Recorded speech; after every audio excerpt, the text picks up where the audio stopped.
I was just discussing with Sanjoy that maybe the lesson from what he said for new age is that they should definitely ditch the Ferragamo. Maybe try Bandgala and Khadi. I'm wearing Fab India. I'm wearing Fab You're India. safe. You're safe. Yeah. And on a lighter note, I was thinking of my previous panel and this current panel. And if I could sum it up, in the ethos in terms of a Bollywood movie title, the previous one was Aa Ab Laut Chale for the FPIs. This panel is Zindagi Na Milegi Dobara.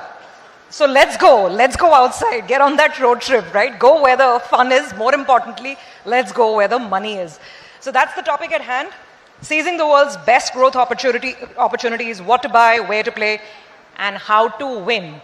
So one thought from all you gentlemen on where to put the money, and then we're done. No, on a lighter note. So that nobody has a go at me after this, I'll hedge my bets. 4 years ago, I decided I'll have half my money here and half my money bahar. My thinking was very simple. My bachchas wanted to study outside. Plus, I realized my phone is made in Bangalore. It's an iPhone made in Bangalore. But I looked at the phone and I realized 90% of it is imported. I looked at the electronic equipment that our hosts shared with me whenever I speak on media, and I realized that's imported. I looked at the flights that I was taking in India, and I realized the planes were imported. The fuel inside the planes was imported. I realized even the in-flight magazines in our country were imported. I also realized that the movies I was watching on OTT was on an imported OTT channel. And I saw my kids were listening to songs on Spotify. And the most common source of entertainment in India had become YouTube. So I said I'll have half my money here. I'm dramatically overweight India. I think India is 3% of global market cap. So half my wealth, 50% is here. So I'm big time overweight India. But I said I'll put half my money in Europe and America, even though they account for 75%. So in that regard, I'm underweight.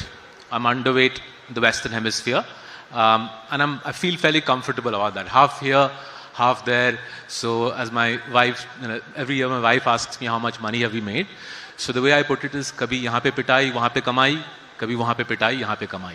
But you said you're underweight the Western Hemisphere. So it's 75% of global market cap. It's only half my portfolio. Right? Okay. So it's underweight. No, but I didn't think of it like that. I just said adha yahan pe, half here, half there. Because genuinely, I'm not making it up. Barring COVID and Lehman Brothers,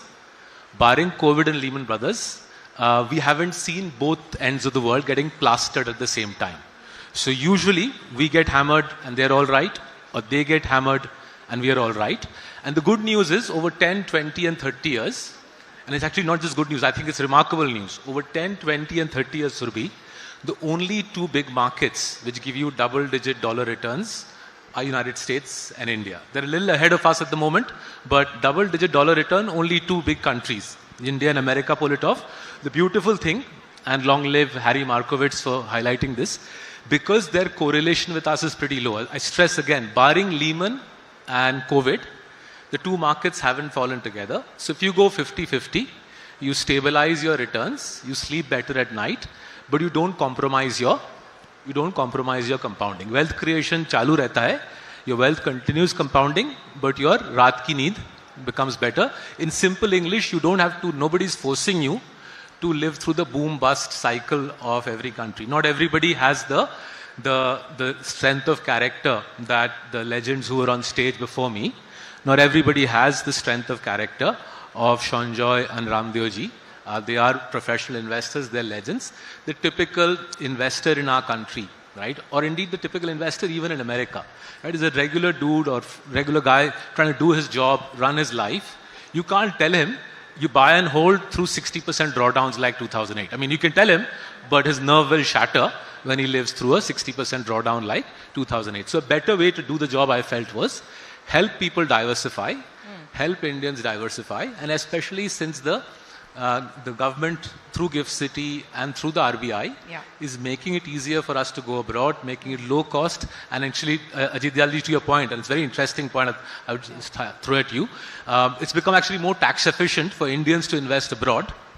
It's become more tax efficient for Indians to invest abroad than to invest in their own country.